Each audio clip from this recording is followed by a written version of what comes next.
전도를 하게 되는 경우들이 많이 있어요. 복음을 얘기할 때 우리 모두는 죄인이고 당신도 죄인이라는 얘기를 하면은 사람들이 좀 화를 내는 것 같아요. 그리고 기분 나빠합니다. 내가 왜 죄인이냐고. 우리는 흔히 죄인이라는 의식 없이 우리의 삶을 살아갑니다. 죄인이 아니라고 생각하는 몇 가지 이유가 있는데, 그것은 뭐냐면 첫 번째는 이 시대가 이제 별거 사람을 죽이고 강도짓하고 이런 거 외에는 내가 그냥 착하게 살아가니까 죄인이 아니라는 생각을 가지고 있기 때문에 죄인이라는 의식이 없습니다. 두 번째는 하나님이란 존재를 부인하려고 하니까는 자기가 죄인이 아니라고 애써 얘기를 하려고 합니다. 그런데 다른 어떤 종교에서도 우리 삶의 근원적인 문제가 죄라고 얘기하는 종교는 없습니다. 유교가 그렇습니까? 불교가 그렇습니까?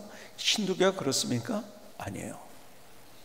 그런데 성경은 우리의 삶에 대해서, 우리의 인생에 대해서 내가 누군지에 대해서 적나라하게 얘기해 줍니다. 그리고 우리의 모든 근원적인 문제, 우리의 두려움, 염려, 걱정, 갈등, 아픔, 상처, 그리고 마침내는 우리가 죽음, 심판, 이 모든 것들이 어디에서부터 오는가? 죄로부터 온다는 말씀을 정확하게 해주고 있습니다. 여러분, 하나님과 관계가 우리가 깨져버린 거예요. 뭐 때문에? 죄 때문에. 그래서 모든 문제가 발생하게 된 거예요. 자, 그러니까 하나님이 없다고 하면은 굉장히 인생이 편할 것 같이 생각하는 거예요. 내가 죄에 대해서 그렇게 생각하기 필요도 없고. 그러나 여러분, 우리가 뭔가 예를 들어서 어디가 아파요. 아프다고 할 때 예를 들어서 내가 굉장히 너무 안 좋은데 병원에 가봤어요. 암이라고 하면은 근본적인 원인이 암이기 때문에 아픈 거잖아요. 아니면은 제 친구 얘기를 드렸지만은 그냥 소화가 안 돼서 아픈 것이 아니라 맹장에 걸려서 아픈 거거든요. 근데 그 근원적인 것을 제대로 알지 못하고 그것을 해결하지 못하면은요, 그냥 죽는 거잖아요. 그렇죠? 우리의 인생은 더한 거죠. 그렇죠? 죄의 문제. 그래서 오늘 본문은 이렇게 얘기를 하고 있습니다. 잘 한번 들어보시겠습니까? 로마서 3장 23절. 모든 사람이 죄를 범하였음에 하나님의 영광에 이르지 못하더니. 죄 때문에 하나님과의 관계가 깨어졌다는 이야기를 하고 있는 거예요. 이것을 더 정확하게 많은 것을 표현했지만 특별히 이사야 59장 1절과 2절을 볼까요? 이렇게 표현을 하고 있어요. 죄를 이렇게 표현합니다. 여호와의 손이 짧아 구원하지 못하심도 아니요 귀가 둔하여 듣지 못하심도 아니라 오직 너희의 죄악이 너희와 너희 하나님 사이를 갈라놓았고. 뭐가 갈라놓았다고요? 죄가 갈라놨어요. 너희 죄가 그 얼굴을 가리어서 너에게 듣지 않으시게 하니. 여러분, 죄의 문제 때문에 하나님과 우리가 갈라졌다는 거예요. 다른 표현으로 성경은 원수가 됐다고 이야기를 합니다. 다른 표현으로 성경은 죄 때문에 우리가 죽었다고 얘기합니다. 하나님과의 관계가 깨졌기 때문에 영적으로 죽은 상태예요. 그러니까 하나님께서 우리를 풍성한 삶으로 인도하시길 원하세요. 하나님의 형상으로 우리를 만드셨고 그리고 우리를 멋지게 인도하시길 원하는데 깨져버리니까요, 그걸 누리지 못하는 거죠. 근데 사람들이 그 깨진 상태를 이해하지 못하면 하나님, 가만히 있어보자. 죄 때문에 하나님과 갈라졌다고 내가 심판받는다고? 그럼 하나님 없으면 되지 뭐. 내가 얼마나 편해. 하나님 없이 살아가려고 합니다. 그런데 죄 중에 가장 큰 죄가 뭘까요? 여러분, 부모님에게 제일 큰 불효와 죄가 뭘까요? 부모님에게 거짓말을 하고 아니면 말을 안 듣고, 이거 죄지요. 그리고 불효지요. 그런데 더 큰 것이 뭘까요? 그것과 비교할 수 없는 것이 있어요. 부모님의 존재를 부정할 때, 당신이 왜 우리 아버지고 당신이 왜 우리 어머니야 그럴 때, 이거는요 불효 중에서도요 불효를 지나서 이거는 인간이 아닌 거죠. 그렇죠? 여러분, 부모님의 존재를 부정하는 것은요, 이건 있을 수 없는 일인 거죠. 그리고 그건 가장 큰 불효예요. 뭐 조금 잘못하고 뭐 거짓말하고 이거는요, 거기서 비하면 아무것도 아니에요. 사실은 우리의 모든 죄는 뭐냐면, 가장 근원적인 죄는 하나님을 무시하고 있다는 것, 그것이 가장 큰 죄인 거죠. 자, 그래서 지난주에 이런 말씀드린 대로 하나님이 죄를 그대로 보신다면 하나님이 아니에요. 그렇죠? 죄와 섞여서 산다고 하면은 하나님은 하나님이 아니신 것이요. 그분은 완전하신 분이에요. 그러기에 절대자고 하나님이신 거예요. 죄가 없으신 분이에요. 그래서 하나님이신 거예요. 거룩하신 분이에요. 그래서 하나님이신 거예요. 그러니까 하나님과 갈라진 상태는 우리는 심판 아래 있는 상태가 되는 거죠. 그렇죠? 그래서 지난주에 심판의 하나님에 관한 이야기를 했어요. 로마서 3장 10절 이하는 계속해서 이렇게 말씀합니다. 기록된 바 의인은 없나니 하나도 없으며 깨닫는 자도 없고 하나님을 찾는 자도 없고 다 치우쳐 함께 무익하게 되고 선을 행하는 자는 없나니 하나도 없도다. 자, 보세요. 의인이 없다는 거 다 죄인이라는 거죠. 그렇죠? 그러니까 하나님을 찾지 않는다는 거, 그러니까 하나님을 무시한다는 거죠. 그러니까 인생이 무익하게 무의미하게 된다는 거예요. 오늘 로마서 3장 10절 이하에 있는 말씀인 거예요. 그래서 결국 어떻게 되는가? 로마서 3장 16절로 조금 더 넘어가면 이렇게 기록합니다. 파멸과 고생이 그 길에 있어 평강의 길을 알지 못하였고 그들의 눈앞에 하나님을 두려워함이 없느니라 함과 같으니라. 자, 다시 볼까요? 16절.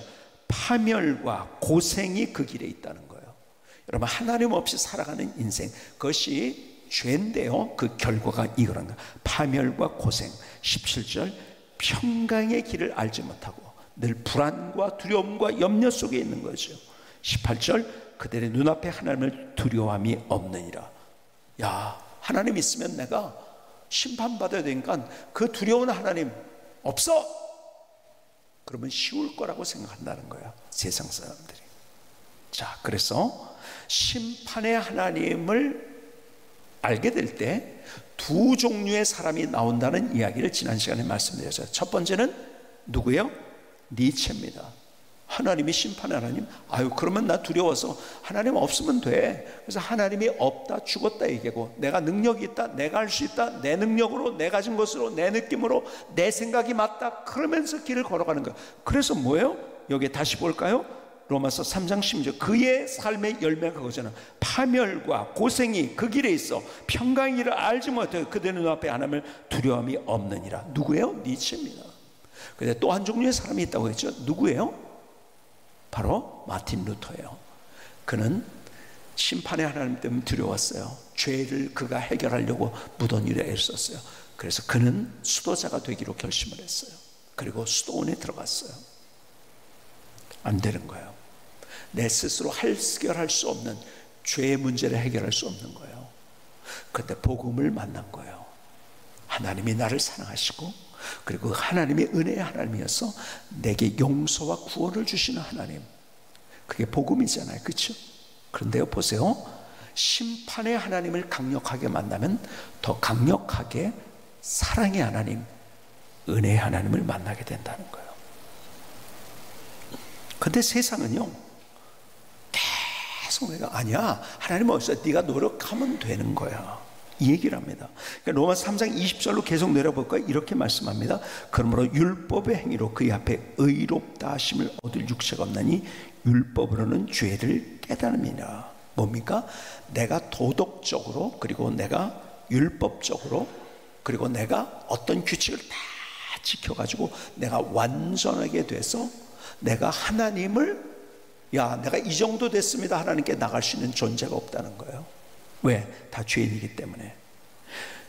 율법은 죄를 깨닫게 할 뿐이라는 거예요. 한마디로 얘기하면 뭐냐면, 세상의 이야기는 뭐냐면 노력으로 된다는 거예요. 니체 얘기죠. 근데 노력으로 안 된다는 거예요. 아무리 애를 써도. 여러분, 아무리 애를 써도 할 수 없는 그것이 바로 죄의 문제예요.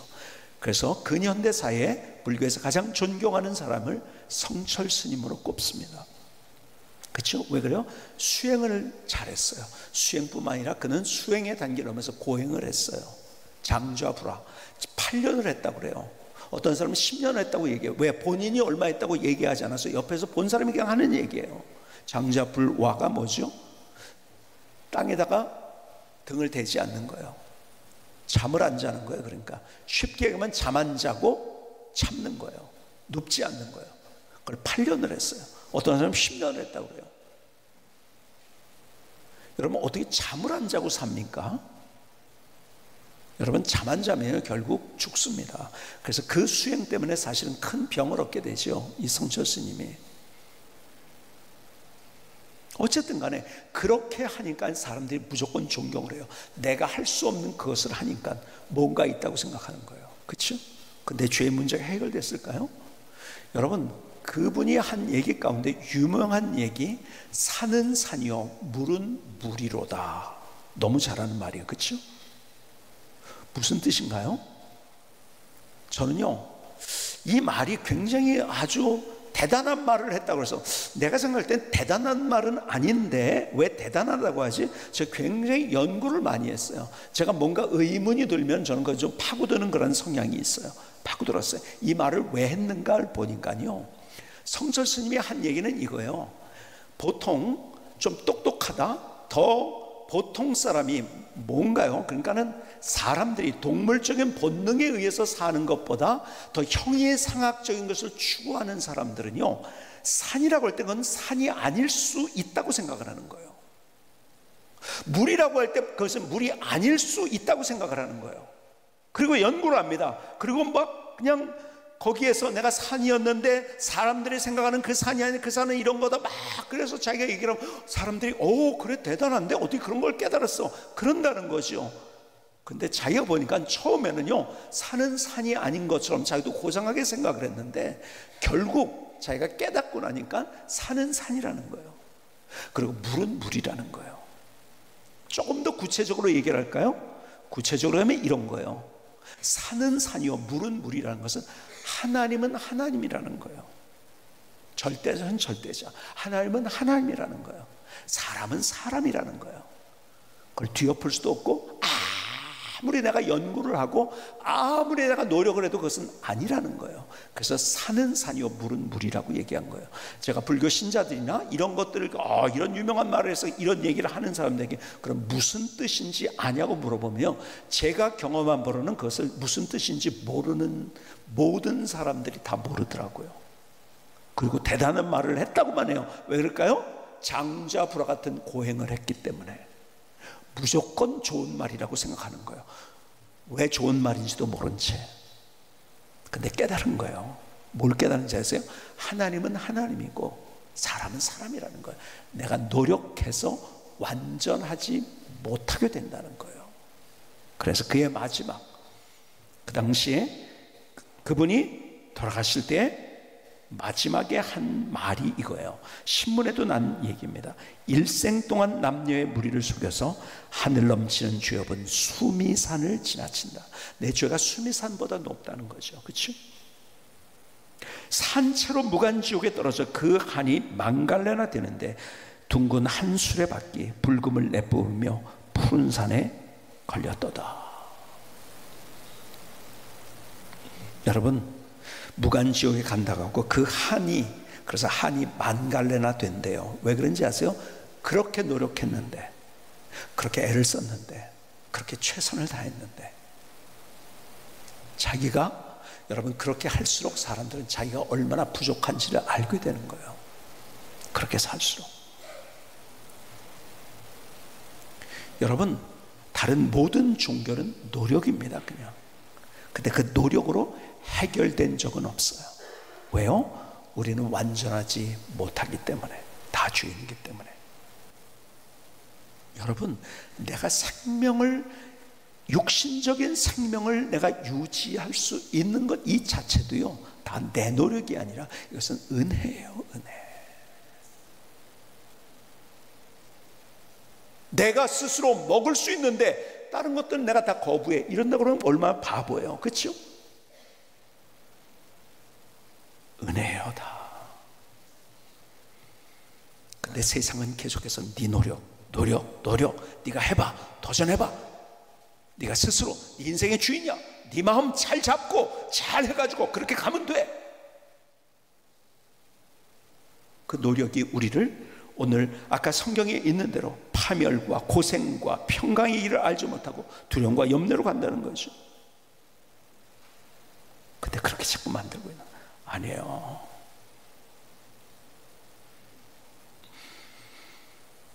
우리의 삶, 세상이 얘기하는 노력에 우리가 패배하면 안 돼요.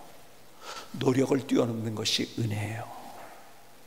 그러니까 자꾸 다른 모든 종교들을 보세요. 다른 종교들 다 노력이에요. 은혜란 단어가 있는 종교가 있는지 아세요?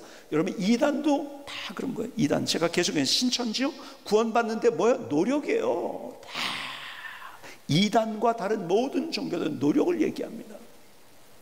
네가 이렇게 해야지 구원받는다는 노력을. 왜? 세상이 우리를 세뇌하거든요. 노력 때문에. 아니에요. 이건 순전한 내 노력과 상관이 없는 하나님의 은혜예요. 마치 태양을 내가 내 노력과 상관없이 내가 받아서 에너지를 얻을 수 있는 것처럼, 그것은 하나님께서 우리에게 주신 전적인 은혜예요. 구원이 내가 하나님을 내 안에 받아들인다. 근데 자꾸 노력을 얘기해요. 구원도 은혜예요. 그리고 우리의 살아가는 모든 삶도, 제가 인생의 뒤를 돌아오면 더 느끼는 게 그거예요. 사도 바울의 그 고백이 저는 가슴에 자꾸 와닿아요. 모든 것이 하나님의 은혜라는 그의 고백. 내가 잘하고 내가 똑똑하고 내가 뭐 어쩌고 저쩌고 다 하나님의 은혜더라고요. 가만히 보면 내가 스스로 해결할 수 없는 문제들이 제 앞에 얼마나 많이 있는지요. 근데 다 하나님의 은혜로 하나님의 역사들을 보여주셨더라고요. 여러분, 제가 목회를 하면서도요, 우리 교회도 저기지만 교단과 그리고 우리 한국교회가 잘 되기 위해서 노력을 한단 말이에요. 근데 내 노력으로 될까요? 안 되더라고요. 여러분, 우리가 목사님들에 대해서 심심치 않게 뉴스에 나오는 것들을 봐요. 저런 목사님, 야, 목사들, 그러니까 도매금으로 모든 목사들이 다 목사들 이상한 사람들이 이렇게 돼버리는 것들이 얼마나 많은지 몰라요. 그런데요, 여러분, 대부분의 목사님들은 제가 보면 다 좋은 목사님들이에요. 정말 하나님 앞에서 귀하게 쓰임받는 분들인데, 누가 그래요? 1%에서 3%의 목사님들. 제가 보니까 목사가 되면 안 돼요. 근데 이권을 따라서 그렇게 하다가 자기 욕심 차리다가 그렇게 되는 경우들을 우리가 보게 되는 거예요. 참 기가 막히더라고요. 우리 교단 내에서도 그래요. 야, 여러분, 여기에서요, 우리 교회 안에서 누군가 저에 대해서 거짓말을 하잖아요. 그러면 이거 누가 믿어요? 그렇죠? 그리고 그 서로 만나니까 이거 아니라고 얘기할 수가 있어요. 여러분, 저희 교단만 해도요 3,600개 교회가 있어요. 그러니까요 4,5천 명의 목사님들이 있어요. 근데 서로 만나보지도 못합니다. 만나보는 사람들은 불과 몇 명이에요. 같이 모여가지고 대화를 할 수. 근데 누군가 거짓말을 탕 터뜨리면은요, 그게 그래가지고 전달이 됩니다. 점점 더 크게. 기가 막힌 일들이 일어나요. 저희 대해서도 그런 일들을 경험해요. 좀 교단을 잘 해보려고 하면은 그런 일들. 그러니까 내 노력이 아니에요. 근데 잠깐 하나님 앞에 기도하면, 하나님 너무 힘들어요. 여러분, 기도는요, 그냥 순수하게 있는 내 마음을 그대로 먼저 드리는 게 진짜 기도예요. 순수한 기도. 힘들면 힘들다고 하는 거예요. 하나님 너무 힘드네요. 잠 못 자기 힘드네요. 누군가 거짓말을 하는데요. 그런데요, 내가 쫓아다니면서 아니라고 하지 못하는데도 불구하고 하나님께서 풀어주시는 그 역사를 보면, 이야, 진짜 이거 내 삶 자체가 하나님의 은혜구나, 이게. 여러분, 저는 기도하다가 또 자다 깨가지고 그럴 때가 있어요. 여러분들을 만날 수 있는 것 이조차도 이게 얼마나 놀라운 하나님의 은혜인가. 귀한 우리의 성도님들을 만날 수 있다는 것, 다 삶이 하나님의 은혜더라고요. 그걸 깨달으면요, 그냥 감사해요. 감격이에요. 노래가 되는 거예요. 여러분, 내가 구원도 은혜고 내 살아가는 삶의 모든 것도 내 노력이 하나님의 은혜인 거예요. 그러니까 우리가 이런 찬양은 한량없는 은혜, 갚을 길 없는 은혜, 내 삶을 애워싸는 하나님의 은혜. 주님의 은혜가 내 주위에 마치 태양이 둘러싸였듯이 내게 둘러싸였기 때문에 내가 이렇게 호흡할 수 있구나, 내가 살아갈 수 있구나, 내가 할 수 없는 이 일을 하게 하시는구나 할 때 얼마나 놀라운지.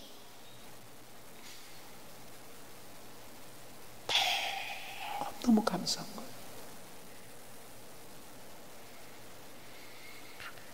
제 친구 중에 고등학교 친구 얘기를 다시 드립니다. 변성찬이라는 친구, 우리 고등학교 때 학생회장을 했고 아주 똑똑한 친구, 육사를 갔어요. 항상 동기들 중에 1등이고 수석이에요. 암에 걸렸고 마지막 그의 인생의 황혼에서 유언과 같이 저에게 준 얘기 가운데, 야, 네가 유관재 목사, 당신이 목사지, 그러니까 사람들을 많이 만나잖아. 그리고 내가 이 모습 당신이 보고 있잖아. 내 얘기를 사람들에게 좀 많이 얘기해 주면 좋겠네. 유언과 같은 얘기예요. 첫 번째가 인생의 마지막이 있다는 것, 자기는 한 번도 생각하면 인생의 마지막이 있다는 걸 얘기해 달라고, 사람들에게 얘기해 달라는 거예요. 두 번째가 뭐냐면 예수님 없이 산 인생이 어떤 인생이었네요? 억울한 인생이었대요. 불쌍한 인생이었대요. 그게 고백이에요. 이거 얘기해 주라는 거예요. 그러면서 그 친구가 했던 얘기가 뭔지 아세요? 자기 정말 노력 많이 했대요. 진짜 노력하는 친구였어요. 뭘 하나 하면 밤을 새고 뭐 이런 것들을 아주 그냥 정말 노력했던, 성과를 이뤄냈던 친구거든요. 근데 인생이 내 노력이 아니라는 걸 이제 알았어. 내 노력으로 살았던 것이 그래서 불쌍하고 억울한 인생이다. 예수님 없이 그 은혜를 경험하지 못하고 살았던 인생 뒤를 돌아봤더니요, 다 그것이 뭐냐, 불쌍한 억울한 인생이었대요. 예수님 없이 산 인생, 내 노력으로 살았을 때 너무 불쌍하고 억울했대요. 이거 얘기해 달라고 하는 거예요. 그것이 성경이 얘기해요.